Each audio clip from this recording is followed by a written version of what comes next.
bringing you some play from some of the top levels, and this is going to be some really innovative type play. It's going to be really interesting to watch. So here we go, we're going to get right into it. We've got Runkor, the Protoss, on the bottom right, and up in the top left we have Lukasz, the blue Terran player. And both these players are very innovative players, and they're very high level, so we should get to see some really interesting strategies out of them.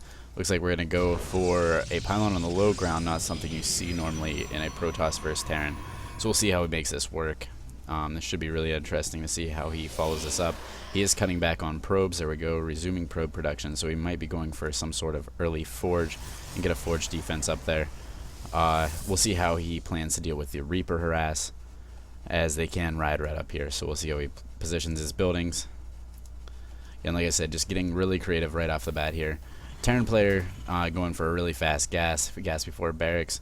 Gas way before barracks, so he might be going for some extremely early Widow Mines. Might be going for who knows what, because these guys are just not on the level that these guys play. Got our forge going down here for the Protoss player, so it is going to be a forge fast expand. Looks like he's making a wall, obviously to prevent against any Hellions that'll be coming up later on. Getting a second supply depot down before a barracks. This is a very interesting play. He's going to have a ton of gas stockpiled up by the time he has any chance to use it. Got a pylon on the low ground here. Is this going to be a cannon rush? See how this plays out. SCV spots it. He's going to try to kill the probe here. No, he's going to go down. He's going to focus down the pylon. He doesn't realize that they cannot power on the high ground. There we go. He forces the cancel there. An excellent move. Got a pylon behind the mineral line now. These SCVs standing guard over here, just in case the probe tries to build a pylon back over there so that he can protect his oh so valuable barracks. Is warping in here, grouping all his units here so that he can kill the pylon. There we go. Forces another cancel with that excellent SCV placing. Another pylon over here. He's just putting pylons down all over the place. This is how the very highest level of play does a cannon rush. You see there's just so many pylons. It's so hard to figure out which one to focus on. He has to pull all of his SCVs to deal with this. First cannon goes down. We'll see how this works. There he goes. He's focusing on the cannon because he knows that they have way less health. It's way better to focus that cannon down, and it's canceled. There we go. Excellent APM here. I mean, just like the way that he's able to focus these down and get them down quickly.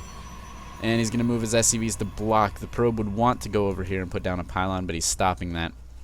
He's got all his SCVs here so that the probe does not get a minute's rest. Next cannon going down.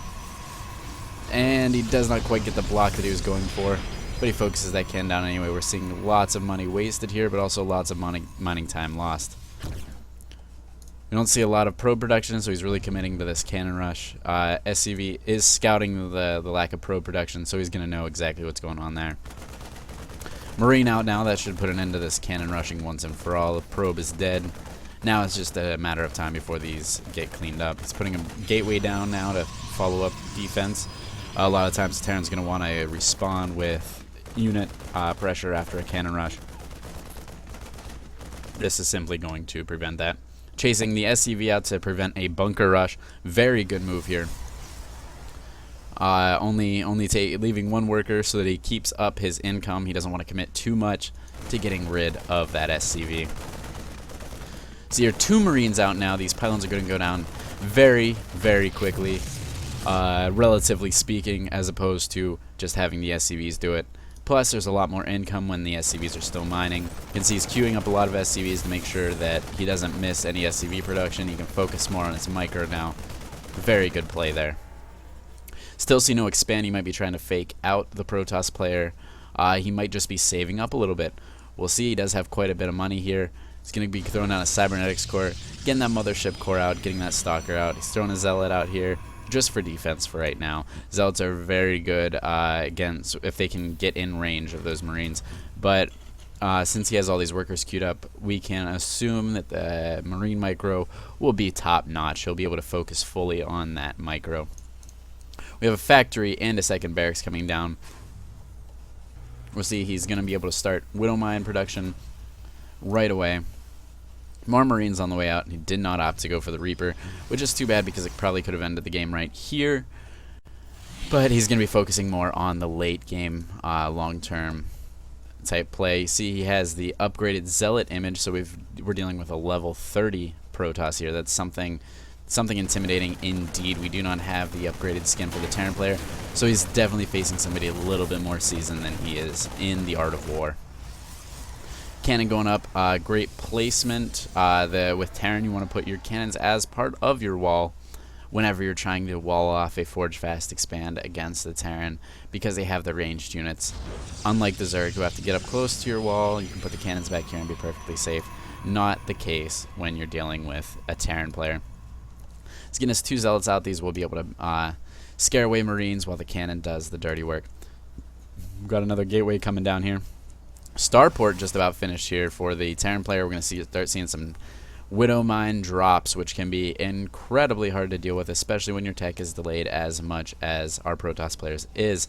If we don't see a robotics facility out soon, the economy could go to shambles. Neither player expanding yet. We're going to see some really more micro-intensive play off of one base. That's generally the case. If you have your one base play, it's more micro-intensive. You're challenging your opponent, saying that my micro is better than yours. Because if you're defending against a one base play and you've expanded yourself, your micro and your positioning and your engagements have to be spot on. You really have, because the other player has been devoting way more money to that army, and that's what. But in this case, we're seeing both players really focus on army up until now. Now we have another Nexus going down with it rallied over here to the mineral field. He's going to want to get this base oversaturated before he starts on the next one. There we go, moving the probes into the gas. So we're actually going to, it's going to help to have that second Nexus up and pumping probes into the main mineral line here. There we go, dropping off all the minerals. He misses one, but that's alright. He's got bigger and better things to be worrying about right now. Do we have anything coming out of this Stargate? Not just yet. We've got some upgrades such as Stim Pack +1 weapons. We've got only Zealots coming out of our Protoss player. He's going to need to get something else up here pretty soon. We'll see how these timings line up, so that I'm sure he'll have the proper units to deal with this.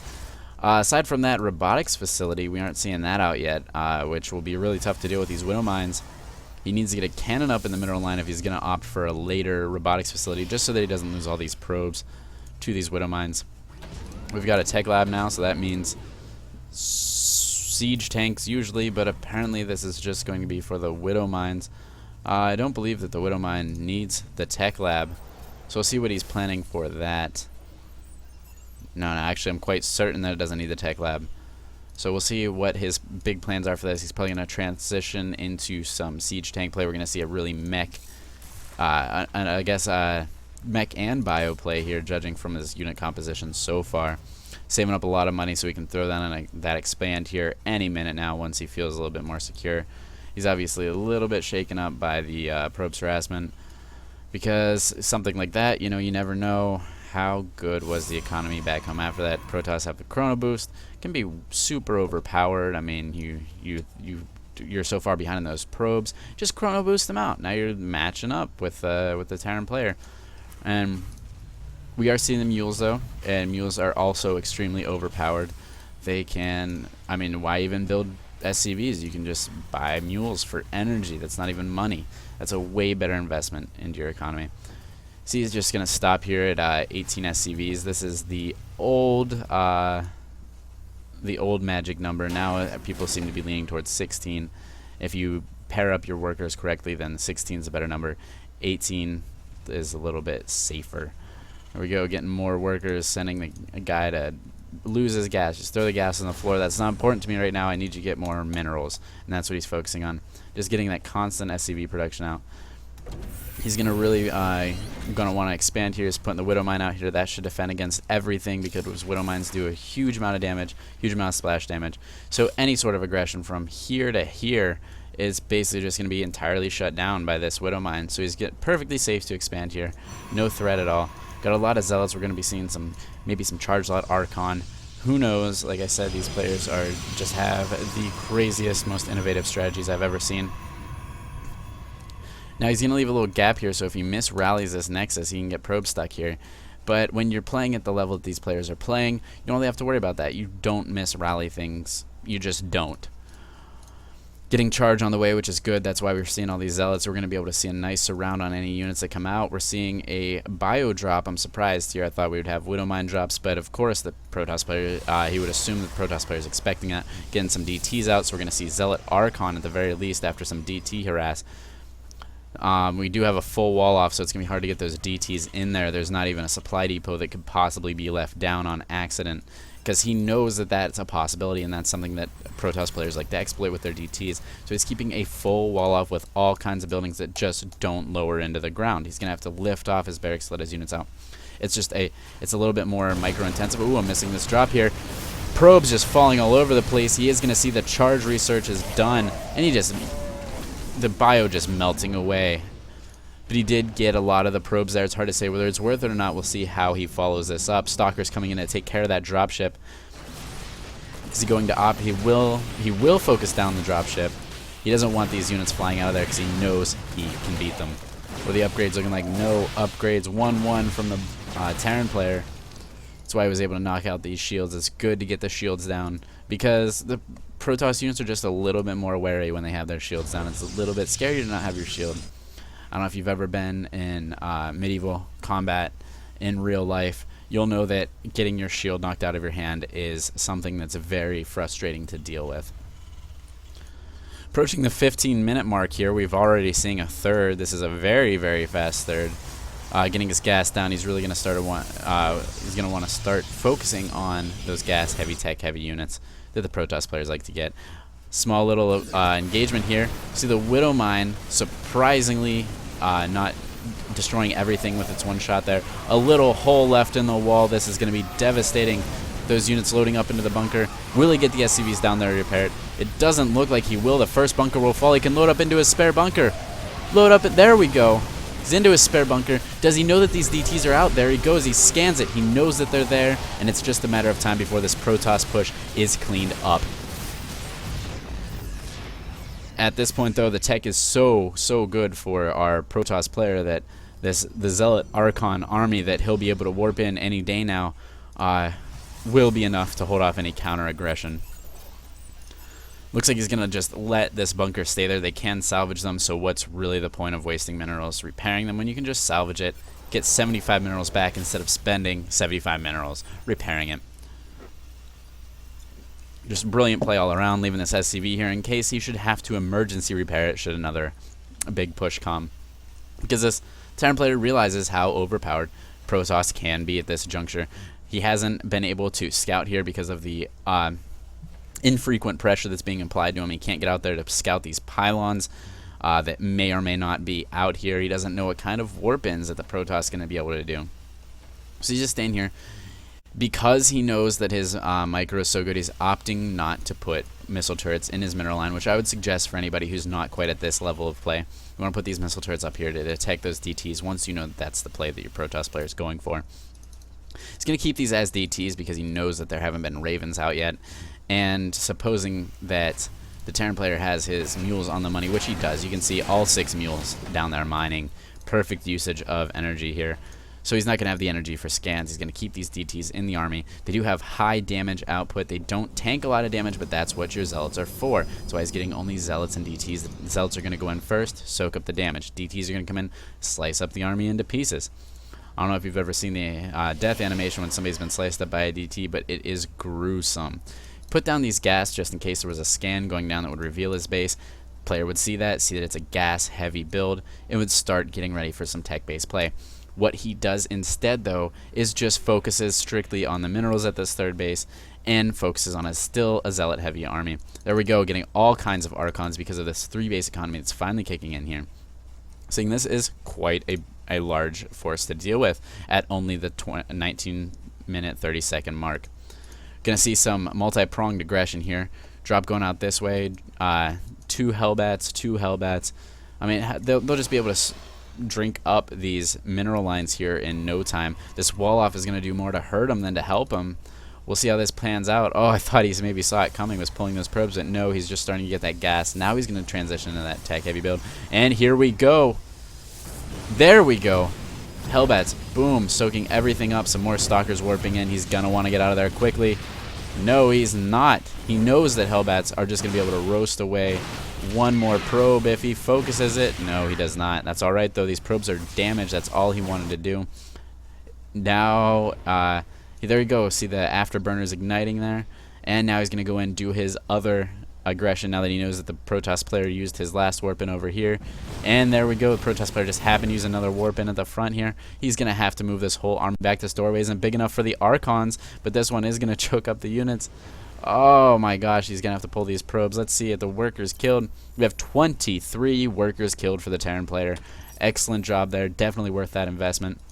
And it gets away scot-free. He's going to be able to stay over here for the rest of the game because what are the odds that the Protoss player is going to scout around the airspace in his base? Even though he knows that the drops are coming, that's just not something you can afford to do. See a very large, formidable army from the Protoss player here. He has some nice bio upgrades. We've got the +2 weapons, +1 armor. But the Protoss player is the one who's going to be showing some aggression here. No upgrades for him. This is a bad angle here. He's going to need to back out. Oh, he's going to fight right into this wall. There we go. He's going to pull back, see that this is not worth it. He has the econ lead. He's checking for a third right now. He should see that and feel comfortable with his economic lead and just power up. He's saved up all this money here so that he can build up more army behind this. And he's just going to camp the third. He's going to make sure that the Terran player doesn't catch up in economy. We see that the main base is mined out. In order to stick on 2 base economy, he's going to have to get that third base down soon.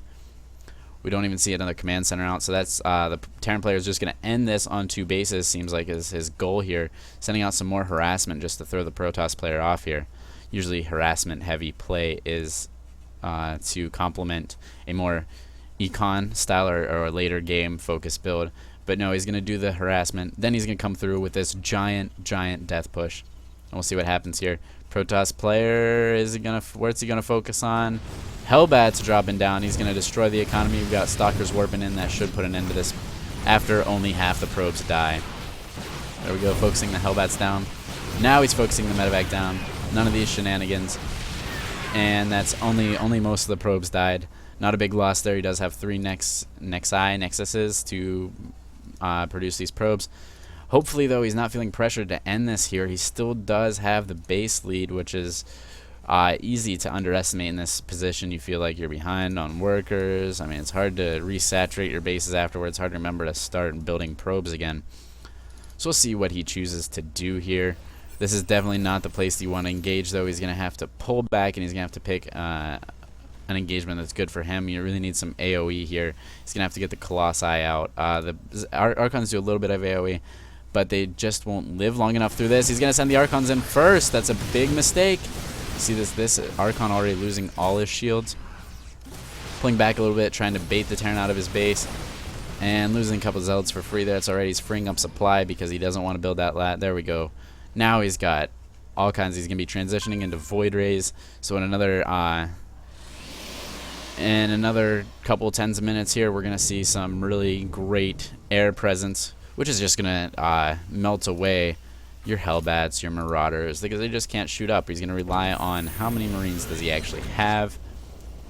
He's got 17 Marines to deal with these Void Rays, and the way the Void Rays are designed right now, there's just no way that any amount of Marines can deal with Void Rays. So we're gonna have to see some really sick Widow Mine drops, and he's gonna try to focus these Widow Mines down. He gets 2 of them, and 1 of them ignites. He's gonna have to get some detection out here to deal with this, though. That's just free shots on his army. Archon's engaging first again. An excellent arc from the Terran player. This concave could end it right here. The Archon's got nowhere to go. There's no escape plan, no mothership core out. He cannot get away from this. And there goes the entire Protoss army. He's going to have to start using some of that money to warp in back home. We're going to see this armada forming up, though, from the Protoss player. He's getting his 4th base down. His economy's well ahead. If he could just stay alive here, he's going to be in just fine shape. Got the Void Rays returning home. We're up to 6 Void Rays now on the field. That should be enough to clean up all of these units. And the great thing is that he knows this. He knows exactly what he's doing. He throws that army away. He knows that the Terran's going to want to counter push. The problem is going to be these Widow Mines here. That's the only thing here that stands a chance against defeating these Void Rays. Focus the Widow Mines. Unfortunately, the AI does not take priority onto those Widow Mines, but he's going to move the Widow Mines forward anyway. Terran player sees all these Void Rays and knows that he has to base race at this point. He's going to have to try to kill the base before all of his units die. With Hellbats having virtually infinite health, this may be a possibility with those medevac support there. All the Void Rays getting into the battle here. That's just excellent micro there, being able to get all the Void Rays to fight. You see, naturally, usually the Void Rays will only make one of their Void Rays attack. So you have to constantly micro these Void Rays. Back home, we're seeing the Terran player just keeping up with his production, streamlining all his units down there. He's going to take out these Void Rays if he keeps making enough Marines, and he knows this. So that's what he's going to keep doing. He's stimming them. Get down to the fight faster. He says, I don't care about your health. That's not important. I just need something that shoots up.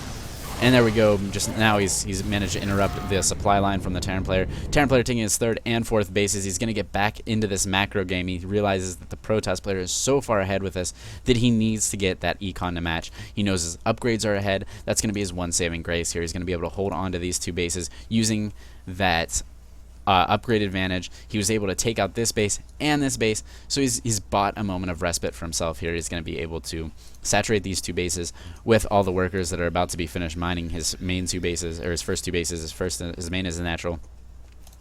He's going to turn these into planetary fortresses or orbital commands. We'll have to see. The planetary fortresses are better with a mech-based army. The orbital commands a little bit more common when you have a mobile bio army. Since our Terran player is going for both, though, we'll see what he chooses to do. This is going to be a hard thing to deal with here, though. Void Rays are so powerful, and because he denied all those scans, he made the Terran player focus on the mules instead of the scans. Terran player was just playing in the dark, had no idea this enormous tech switch was coming. So Terran player is going to go for a base race here. He knows that his what do we have? 15 Marines is not going to be able to take out the 18 Void Rays. That's just math, just not on his side there. Void Ray is going to get free shot, or the Widow Mine is going to get free shots here. Fortunately, that Widow Mine only targets 1 Void Ray. Need to see more Widow Mines. The Marines trying to sneak out. They just don't want the Void Rays to see them. All the SCVs getting taken out. 3 survive. Managed to tell the tale. He's just going to fortify himself up with missile turrets. Those definitely shoot up, and that's just what he needs right now, things that shoot up. We see that the player was just immaculately controlling his bank. He had all these minerals stored up, and then boom, floods Void Rays when his ground army gets taken out. And that's really what you want to do anytime you can, is to tech switch into mass Void Rays. It's really the end goal for any Protoss strategy. I'm going to be focusing down all these buildings here. Running through there. Will these Void Rays clean up the whole army? No, they're just going to sneak out and reinforce the base race here. Both players in panic mode right now, both wanting to save their bases, both wanting to take out the enemy base first. See the Terran player just going to start putting up buildings all over the place. Will the Protoss player do the same? He has these buildings over here that the Terran player skipped for some reason. I guess he just really wants to focus on the macro first, make sure that the income gets knocked out. Once the income gets knocked out, then there's really nothing more that the Protoss player can do. Once the income's gone, all that remains are the 21 Void Rays. And really, I mean, how hard is that to deal with when you have a mining base with a bajillion missile turrets? Getting another engineering bay up for more missile turrets. This base will not fall to Void Rays, he says. But what he fails to realize, too, is that the Void Rays have their auto-win button down here that will automatically make all of the enemy buildings blow up. Seeing a cut, 1 Void Ray fall. 1 Void Ray fell, so those missile turrets are definitely paying for themselves at this point. Terran players got to be feeling despair now. The ground army just shooting all over the place, any direction. Just find a building and shoot it, he says. Void Ray's moving in. He may lose a 2nd Void Ray. He does. The Terran players got to be feeling a huge victory here, able to take out 2 of the most powerful units in the game. Those SCVs slowly falling. He does have 1 SCV here, though. He's going to be able to rebuild his economy should the Protoss player not scout this. Now, all the Terran player has to do is sweep across here, here, and here. And we're going to see the Protoss player try to recover his economy, too. He will have to wait for the 7 or so years that it takes a Nexus to build. The probes just purposely getting in the way because they're double agents. And will he remember to rebuild this Nexus? Doesn't look like he will. Right now, he's busy microing these units right here, putting the I win button on here. He's got all kinds of attack commands queued up so they make sure that this Terran base falls. All that's left now is this building here. if he should pick it up and float it down here, that Protoss player will have a terrible time trying to find it. Protoss player being revealed or no longer being revealed as the Nexus goes down there. That's going to be putting the Terran player a little bit on tilt here. Where is this base going down? Is it up in the corner? We'll have to go find it. Widowmine here just barely missing a free shot. If he could chase these down, he may be able to kill every Void Ray with a good, a nice placed shot. Terran player getting uncomfortable here. The Void Ray is moving down to protect their new base. And he stims in there. Can he take out these few buildings before the Void Rays arrive and auto-win? They're just going to roll right over. Run! Run, he says. Run! Oh no, the stim's out. Re-stim. Get out of there. Void Rays with their I win button just taking out all of the medevacs. That's going to mean that these stims are very, very, very costly now. And he's just going to try to run around, both players being heavily supply blocked because of the prowess of their opponent on both sides. I mean, even if, no matter who loses this, they both have to have a deep found respect for each other. This is just a phenomenal game.